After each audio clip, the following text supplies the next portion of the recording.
Good afternoon. Thank you, Donna, and thank you, everyone, for being here today. First of all, let me say what an honor and a pleasure it is to be here today. I would like to thank the FDR Library for inviting me to be a part of the program today with such a group of distinguished authors. Let me begin by taking you back to July of 1932, to Chicago. It is the last day of the National Nominating Convention of the Democratic Party. History is about to be made this day. A century of political tradition is being tossed aside. Imagine the scene. Franklin Roosevelt, with heavy braces on his leg and clutching onto the arm of his son tightly, slowly maneuvers his way to the podium before a cheering crowd of 20,000 people in Chicago Stadium, a massive indoor arena.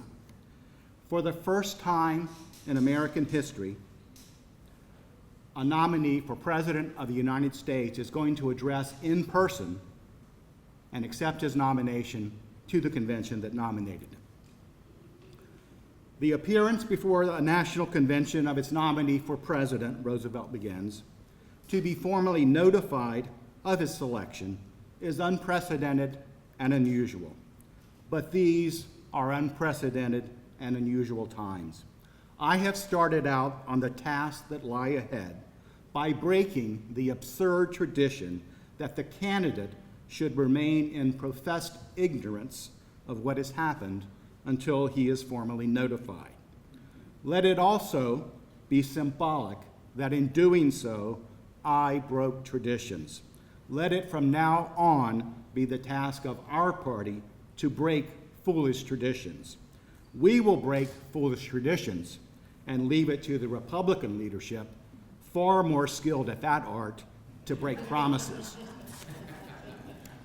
With those words, Franklin Roosevelt, as he defiantly announced, broke 100 years of American political tradition that both major political parties had followed. Nominees for president did not go to convention cities.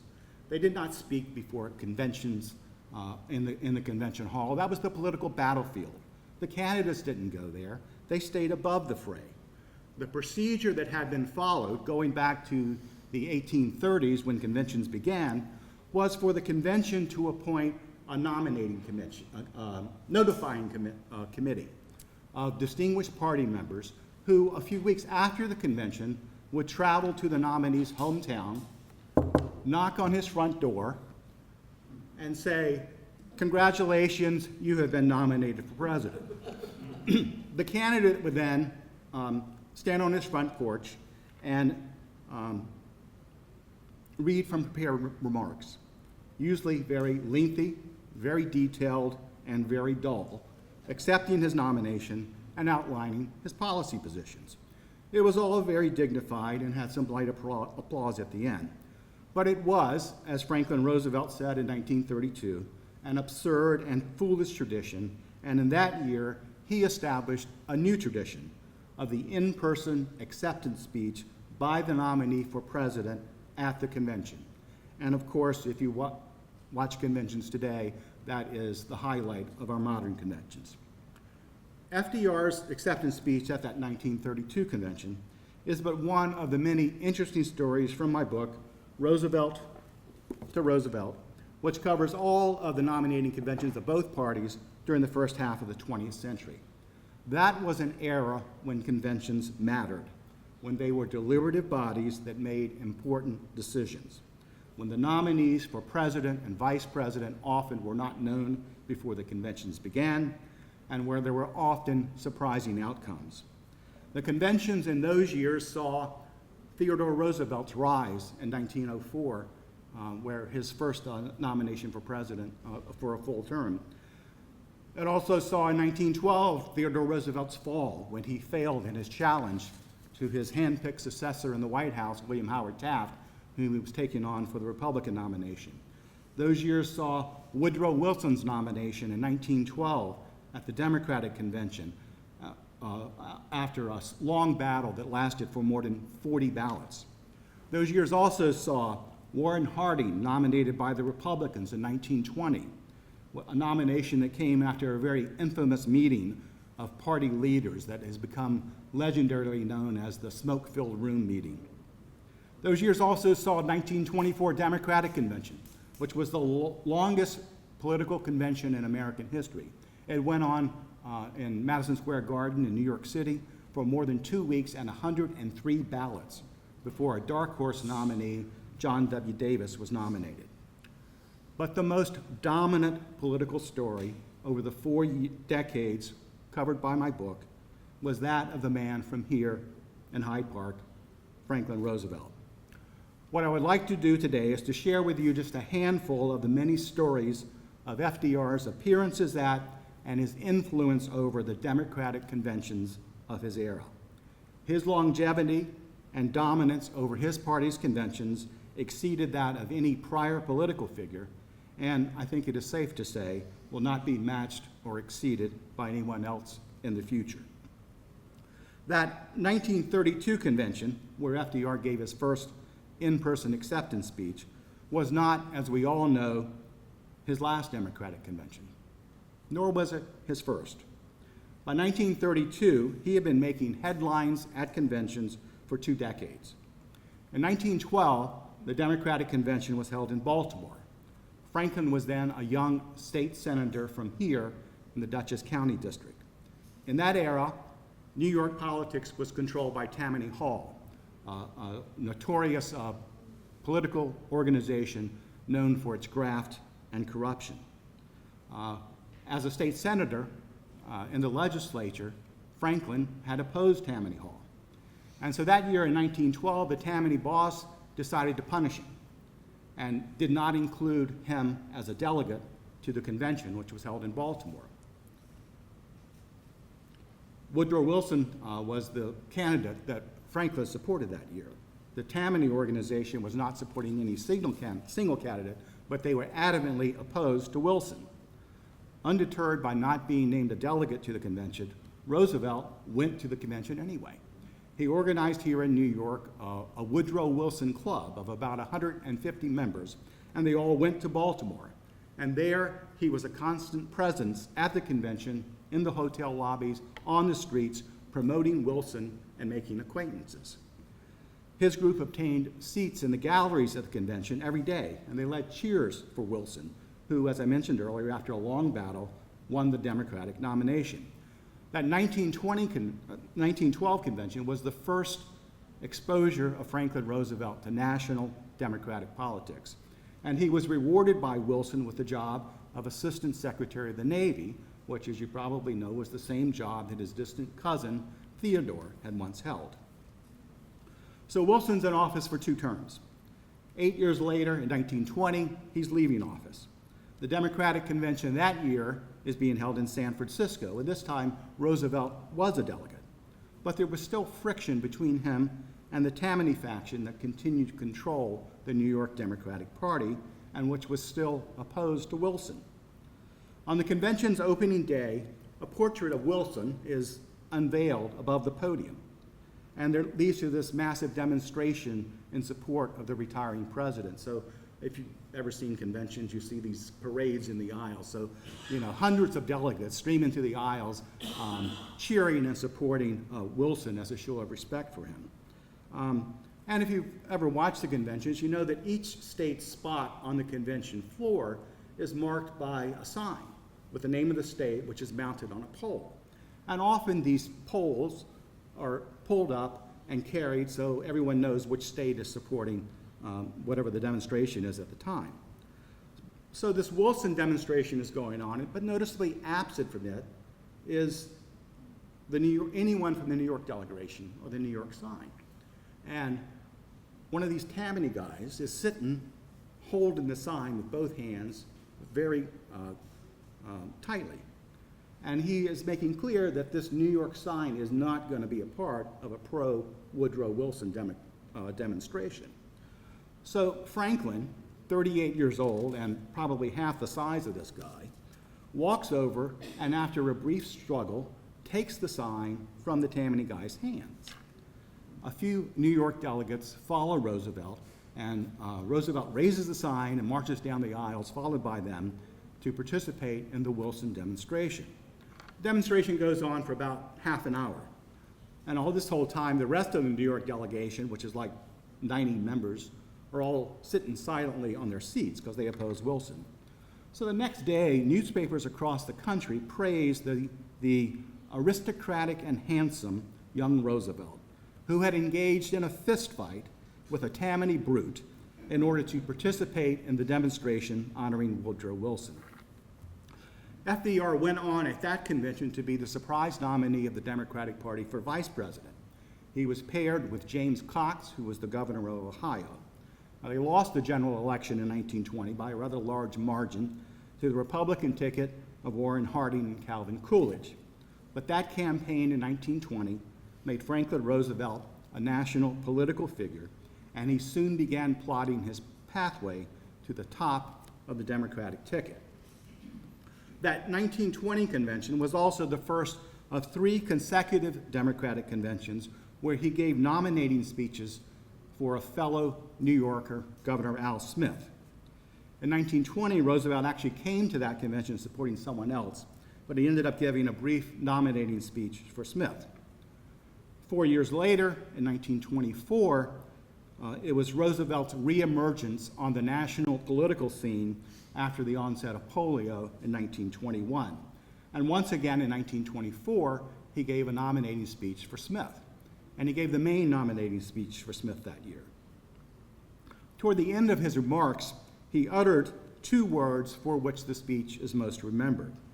He's talking of Smith. He says, quote, "He has a personality that carries to every hearer not only the sincerity, but the righteousness of what he says. He is the happy warrior of the political battlefield." The term was from a poem by the English poet William Wordsworth. Roosevelt's speech bestowed on Smith the happy warrior nickname that would last with him for the rest of his life. Now, Smith did not win the nomination that year, but he tried again in 1928. And that convention was held in Houston. And once again, Roosevelt gave the primary nominating speech for Smith, at which he also repeated the happy warrior nickname that he had coined for Smith 4 years earlier. Now, Will Rogers was one of the nation's foremost comedians of that era. They were called humorists back then. Rogers was also a very talented and funny writer. And in the 1920s and 1930s, he wrote a newspaper column that was carried in major newspapers all across the country. And Rogers, as part of his job as a newspaper columnist, would go to all the political conventions, and his columns would focus on the lighter side of the conventions. So FDR gave this nominee speech at the 1928 convention. And again, that's the 3rd convention in a row that he's given a nominating speech for Al Smith. Well, Will Rogers had a field day with this, about this three-peat performance by Roosevelt of having nominated Al Smith at 3 consecutive conventions. Franklin Roosevelt, wrote Rogers, is a fine and wonderful young man who has devoted his life to nominating Al Smith. He could have gotten far in the Democratic Party himself, but he has this act all perfected. Just seems satisfied going through life nominating Al Smith. Smith actually did win the nomination in 1928, but he did lose the election to Herbert Hoover that year. Now, of course, as we all know, the future would hold much more for Franklin Roosevelt at Democratic conventions than just nominating someone else, starting in 1932. Now, the twists and the turns of that 1932 convention are interesting and unexpected, and they're all in my book, but they're too detailed to talk about here today in the time that we have. Suffice it to say that in 1932, Roosevelt was the front runner for the nomination going into the convention, but his nomination was by no means certain. The front runner at the beginning of the party's conventions in 1912, in 1920, and in 1924 all had lost the nomination. There was a Stop Roosevelt movement at the 1932 convention, which included various factions of the party. Those factions included Al Smith, the man that Roosevelt had nominated 3 times before. Now, there are all sorts of colorful personalities at that convention, including Huey, the Kingfish Long, who at that point was a senator from Louisiana and who supported Roosevelt. Long wore flashy ties, two-tone shoes, and when he spoke at the convention, as a reporter noted, quote, he screeched himself into a frenzy that left him with popping eyes and a frothing mouth. Now, one of my personal favorites from the cast of characters at that 1932 convention is a pro-Roosevelt delegate from Puerto Rico with the curious name of Jaime Miguel Curleo. It turned out that he was none other than James Michael Curley, who was the sitting mayor of Boston. Curley, like Huey Long, was one of the era's flamboyant and, yes, corrupt politicians. He was an Irish Catholic who had been an early supporter of Roosevelt and had been denied a seat in the Massachusetts delegation to the convention because he supported Roosevelt. The Massachusetts delegation supported Smith, who was an Irish Catholic. So Curley was viewed as kind of a betrayer to the Irish Catholic community by his support of Roosevelt. So Smith, as I noted, was running again that year, and the Massachusetts delegation was solidly behind him, so they didn't give Curley a seat. Not to be denied a seat, Curley showed up in Chicago anyway. And after several drinks, and perhaps some cash, he got a Puerto Rican delegate to agree to hand over his credentials. So Boston Mayor James Michael Curley became Jaime Miguel Curleo from Puerto Rico, an official delegate to the 1932 Democratic Convention. So during the convention, reporters noted that Curley would grin and always did a small jig step whenever he walked by the Massachusetts delegation, whose members looked back at him with much disapproval. FDR ended up winning the 1932 nomination on the fourth ballot. The key moment came when one of the leading contenders against him, John Nance Gardner of Texas, who was then the Speaker of the House of Representatives, agreed to withdraw from the race, and his delegates switched over to Roosevelt. Several prominent figures, including Joseph Kennedy, the father of future President John Kennedy, and the publisher William Randolph Hearst, would later take credit for getting Gardner to withdraw and for Roosevelt's nomination.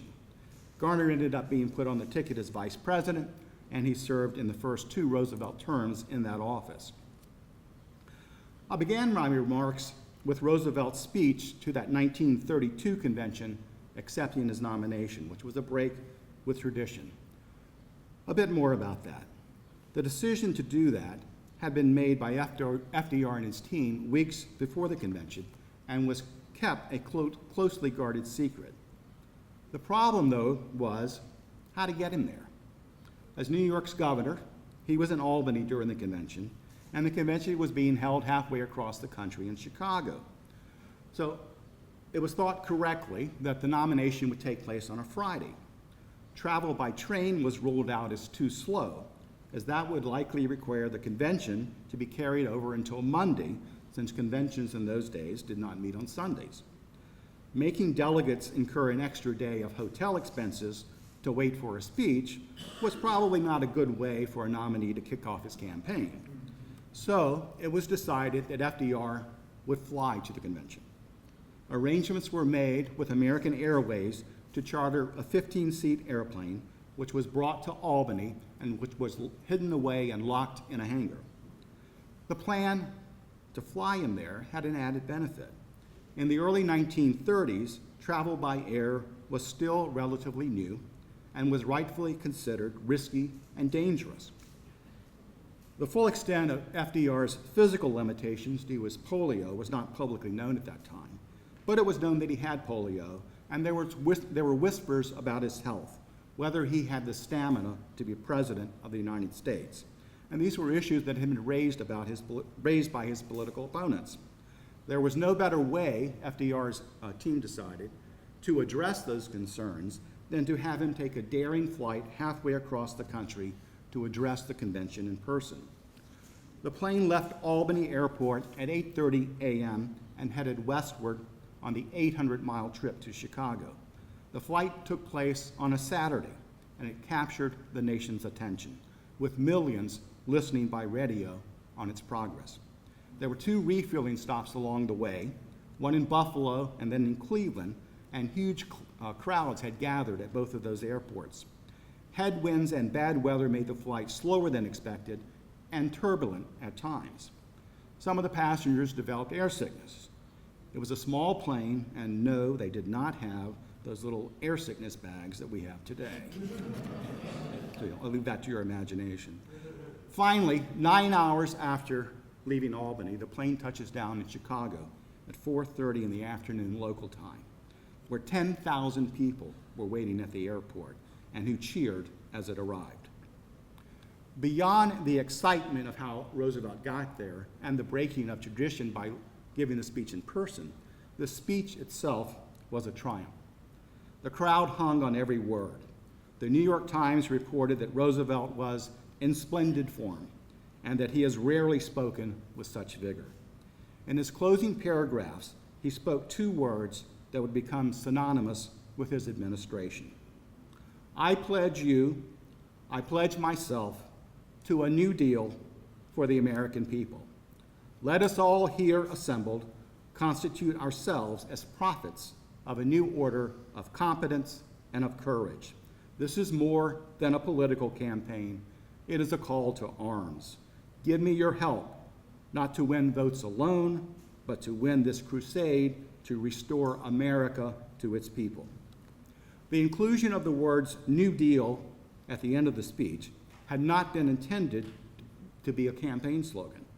The term had been used before by others in calls for political change. The speech and the dramatic flight that FDR took to deliver it were the talk of the nation. The day after the convention, a cartoon appeared in a New York newspaper, and it depicts a farmer glancing skyward, and his eyes are focused on an airplane. It's Roosevelt's plane on the way to Chicago. And on the bottom side of the plane in the cartoon are written two words, New Deal. So the press quickly picked up on that term, and it became a catchy slogan for FDR's campaign and later for his administration. Roosevelt had a successful first term, and there was no question that he would be renominated by the Democratic Party along with Vice President Garner for a second term in 1936. That year, the convention was held in Philadelphia. The convention was a show of unity and was uncontroversial. Having surprised the nation with an in-person acceptance speech at the 1932 convention, Roosevelt and his team planned something equally dramatic for the 1936 acceptance speech. Remember, the 1932 speech was delivered to an indoor arena of about 20,000 people in Chicago. In 1936, the speech was given outdoors to an overflowing crowd of more than 100,000 people at the football stadium of the University of Pennsylvania. While waiting for the main program to begin, the Philadelphia Symphony Orchestra entertained the crowd through weather that included drizzling showers and even a brief downpour. Finally, after hours of waiting, because Roosevelt was late in arriving, it was finally announced over the loudspeakers in the stadium, your president has arrived, and the symphony began playing Hail to the Chief. Roosevelt's open convertible was seen pulling up to one of the end zones of the football field where the stage had been erected. Within a few seconds, however, triumph almost turned into tragedy in what FDR would later call the most frightful 5 minutes of my life. The illusion of Roosevelt appearing to walk a few steps, which was accomplished by him wearing heavy leg braces and clutching onto someone's arm and swinging his hips to give the appearance of walking, was central to his public persona. At the football stadium that night, after he was on the platform, which was filled with dignitaries, he recognized an old friend. Holding on to the arm of his son James with one hand, he reached out with another arm to shake hands with his friend. As he did so, the friend was pushed from behind, and he fell into James, and James fell into the president, causing the president to fall to the ground. What had happened was that the tumult had caused a lock on one of the president's braces to become undone, so he had no balance and he fell to the ground. The pages of his speech, what he had been holding, were strewn everywhere. Now, although he was not injured, he was very lucky. His leg could have been broken. It is the only known incident of Roosevelt falling in public during his presidency. Now, his aides and his security team had practiced what to do in such a situation. They circled him and closed in on him, blocking the view of anyone else, and avoided what could have been a public relations disaster. As a Secret Service agent was helping him up, FDR was furious, barking, "Clean me up and get those damn sheets of paper for my speech." Fortunately, the brace was not broken, and the lock was able to be replaced. Within a minute or so, the president regained his composure. A spotlight soon found him, and he smiled and waved to the crowd as he made his way slowly with James to the podium. It is a testament to Roosevelt's unflappability that he delivered that night what many consider to be one of the best speeches of his presidency. It's known as the Rendezvous with Destiny speech, and it has been called one of the most radical speeches ever delivered by an American president. It was a frontal assault on the wealthy and their attacks on his administration. He did not mention his Republican opponent, who that year was Alf Landon by name, nor the conservative Democrats, including Al Smith, who had come out against him in 1936. The speech contained no references to any of the New Deal policies enacted during his first term, nor of any proposed policies for the second term. Rather, FDR presented the coming campaign in lofty terms as a struggle for the survival of democracy. Noting that Philadelphia is a good city in which to write American history, he recalled the Royalists, those Americans who had remained loyal to the British crown during the American Revolution and who had fought with Britain against the American patriots. After the Industrial Revolution, Roosevelt said, those royalists and oppressors of 1776 had been replaced by what he called economic royalists, who had, until his election, succeeded in controlling the federal government. Now, he proclaimed, the government had a new role. Here's what he said. It was natural and perhaps human that the privileged princes of these new economic dynasties, thirsting for power, reached out for control over the federal government itself. They created a new despotism and wrapped it in the robes of legal sanction. The collapse of 1929 showed up that despotism for what it was. The election of 1932 was the people's mandate to end it, and under that mandate, it is being ended. The royalists of the economic order granted that the government could protect the citizen in his right to vote, but they denied that the government could do anything to protect the citizen in his right to work and his right to live. Today, we stand committed to the proposition that freedom is no half and half affair.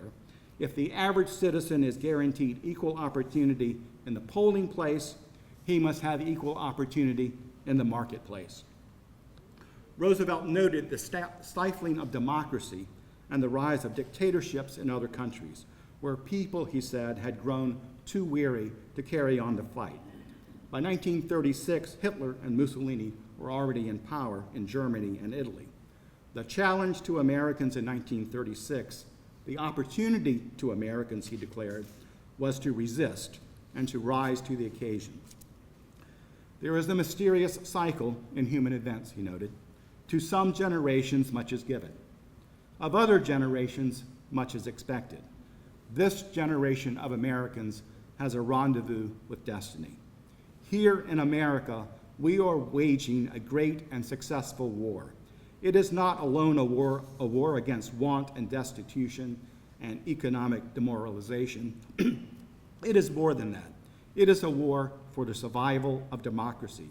We are fighting to save a great and precious form of government for ourselves and for the world. I accept the commission you have tendered to me, he concluded. I join with you. I am enlisted for the duration of the war.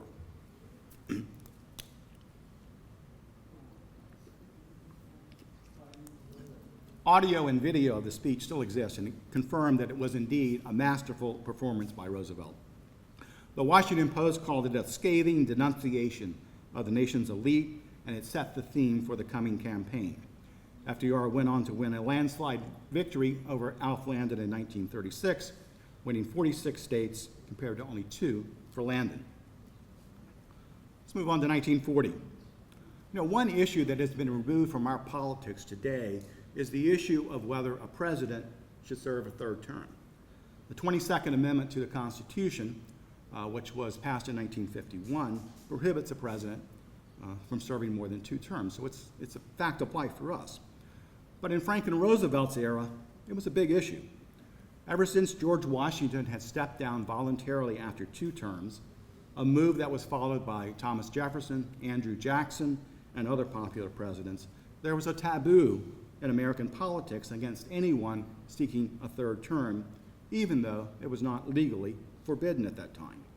The thinking was, if 2 terms is enough for George Washington, it ought to be enough for anybody else. In 1940, Franklin Roosevelt decided to seek a 3rd term, challenging this tradition that had existed since the founding of the Republic. Now, there were debates among historians as to exactly when and why he made this decision. I write about those in my book.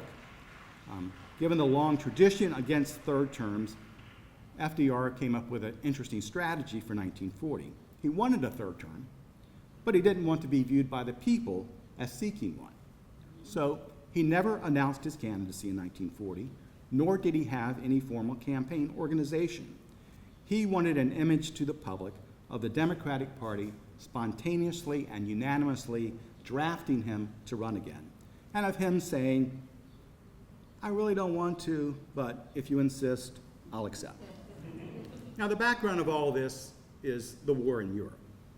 In the spring of 1940, countries in Europe were falling like dominoes to Adolf Hitler and his German army.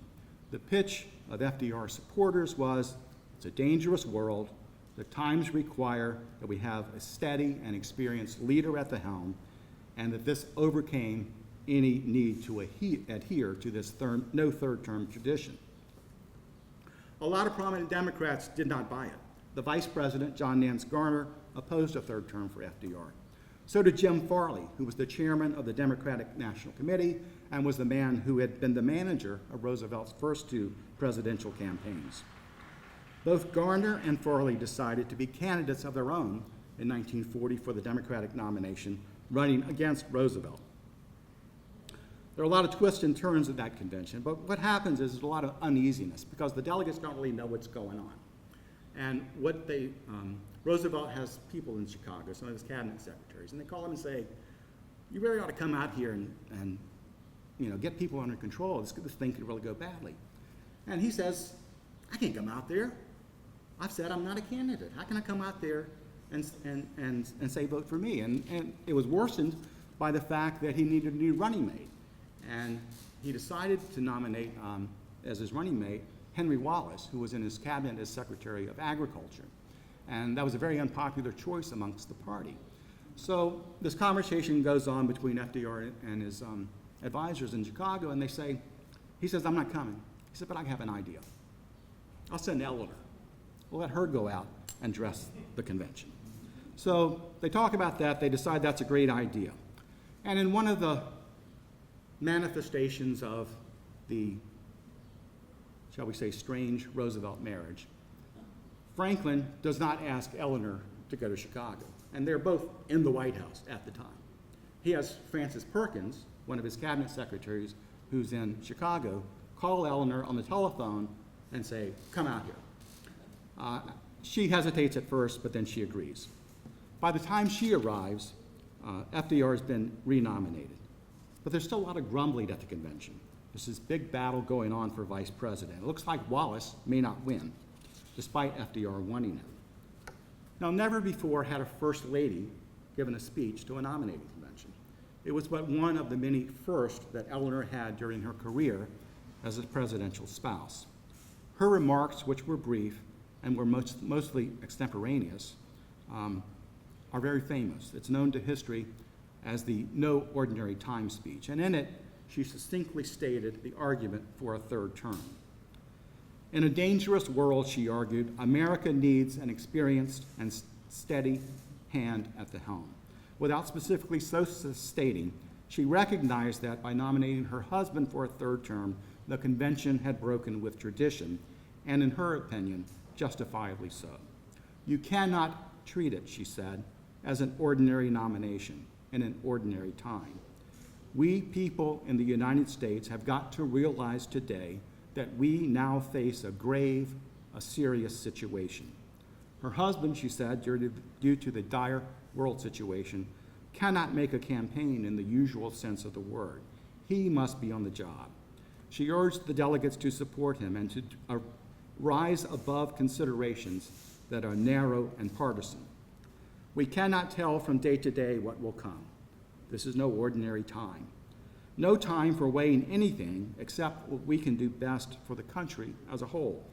And that responsibility on each of us as individuals. Now, some historians credit Eleanor's speech urging unity and support for her husband, and which was delivered just before the voting on the vice president, as providing the push that was needed for Wallace to win the nomination for vice president. As we all know, FDR went on to win the third term in 1940 by a large margin over Wendell Willkie, who was the Republican nominee that year. And of course, Henry Wallace became the vice president. 4 years later, in 1944, FDR seeking a fourth term. If the drama at the 1940 convention was getting Henry Wallace onto the ticket as vice president, the drama at the 1944 convention was how to get him off the ticket as vice president. For various reasons, Wallace was very unpopular in the Democratic Party. And a lot of the party leaders, the leadership of the Democratic National Committee, the mayors of large cities like Chicago and New York wanted to replace Wallace. And they decided on Harry Truman as the man to replace him. Now, Roosevelt had a hard time making up his mind. And historians treat him fairly harshly about this process of selecting a vice president in 1944. He met with various people and he made contradictory statements. He meets with Henry Wallace and says, I hope it's the same old team this year. He meets with Jimmy Burns, who's one of his top aides in the White House, who's a former senator, former Supreme Court justice, says, I hope you're going to run for vice president, I'm behind you. He talks to William Douglas, who was a justice on the Supreme Court that Roosevelt had appointed, and says, I think you'd make a great vice president. At times he's for Truman, backs away from Truman. So he's given all of these contradictory statements. What ultimately happens, though, is that Wallace won't go away quietly, and he refuses to relinquish the vice presidency. He wants a vote at the convention. He gives this dramatic speech at the convention, and the voting is held, and Harry Truman wins the vice presidency, so Wallace is out. One of the things, and then we all know the rest of the story. Roosevelt wins the fourth term in 1944. A few months into that term, he dies, and Truman is president. One of the things that I've learned about writing my books about nominating conventions in the 19th century and during the first half of the 20th century is that something would often happen at the conventions, something unforeseen, that would sway a decision one way or the other, maybe by just a few votes, and that the effect of that would change the course of history. Now think of it. What if Henry Wallace had won his fight at the 1944 convention and had stayed on the Democratic ticket that year and had taken over as president in 1945 instead of Harry Truman? American history, as we have known it for most of our lifetimes, indeed perhaps the history of the world since then, would, I believe, have been dramatically different. But those were days when nominating conventions mattered, when important decisions were made at them. Now, maybe I'm just nostalgic, but as we're coming up on the 2024 Republican and Democratic conventions in just a few weeks, with polls showing that many Americans are not happy with the likely nominees of both parties, maybe, just maybe, the conventions will once again do something unexpected and dramatic, and they will surprise us and become relevant again. But on second thought, I doubt it. Thank you. for coming this afternoon. So